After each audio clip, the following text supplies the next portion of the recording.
In the Field updates on Market Journal are supported by the Nebraska Corn Board. Let's kick it off right here, out here in the field in northern Lancaster County, where we're at Dave Nielsen's operation. Planter rolling behind us right now, putting corn into the ground. We caught up with Dave, listened to how things are shaping up here in early 2026 for him and his crew. Dave, thanks for having us out here for our first in the field update on Market Journal. Tell me about the conditions here early 2026 that you're planting into. Conditions are really getting ideal to plant right now. We're a little dry on top, which is nice. Everything scours clean and everything, but we're putting it in nice moisture. Subsoil, we're awful dry there.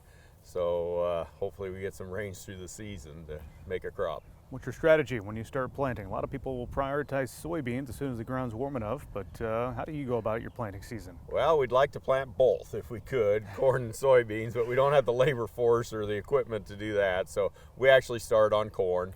We'll probably hammer that out and get done, and we'll get the soybeans as quick as we can. We have planted early soybeans before. We like it, but there's just a lot that goes into it. The chemicals you got to put on, you know, and timing and all that. So we're just doing the corn right now. You brought up the chemicals. I was going to ask you about that next, because it's always kind of this race. You're spraying and planting at the same time. What kind of weed pressure are you facing out in your fields? Well, we got plenty of purple henbed out there, that's for sure. We do some spraying in the fall, but we changed chemicals, and I won't do that again. We didn't work this fall. So yeah, we plant and then we spray the chemical right afterwards is what we try to do. So hopefully we get a little rain to activate the chemicals, and we'll go from there. All right, new year, hope springs eternal, right? We got all sorts of hopefully optimism in front of us, but other factors out there that are weighing down the grain markets. That's certainly something. But then also over the past month or two, because of the conflict and the Strait of Hormuz, has been fertilizer prices. Has that impacted you here on your operation? Not so much. We put all our anhydrous on last fall. In this area, we're pretty, with our heavy clay soils, we can put the anhydrous in the fall safely and everything.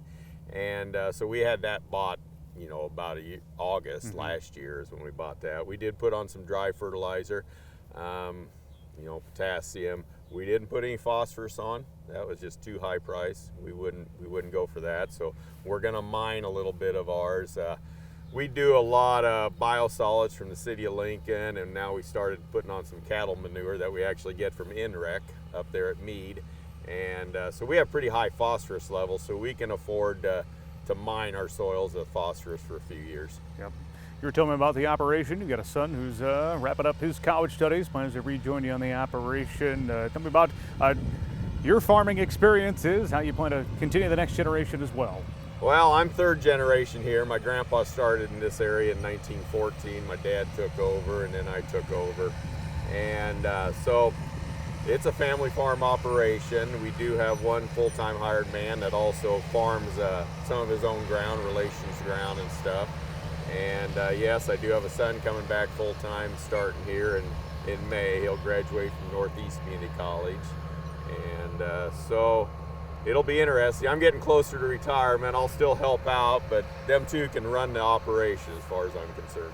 If you can narrow your challenges that you see on the horizon here for this coming growing season, what's your biggest concern? Wow, biggest concern is, you know, when you have a world conflict like this, that's always a concern. You know, profitability is a concern.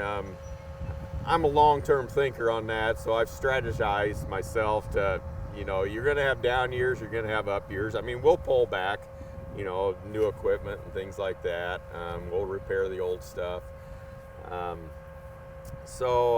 know, just like every year, we kind of hope for a good crop, and you know, the dry weather is a concern. Boy, you know, with that hot March we had, record March, and that one year when we had a real hot spring in 2012, our crops weren't too great around here, so we'll see how things go.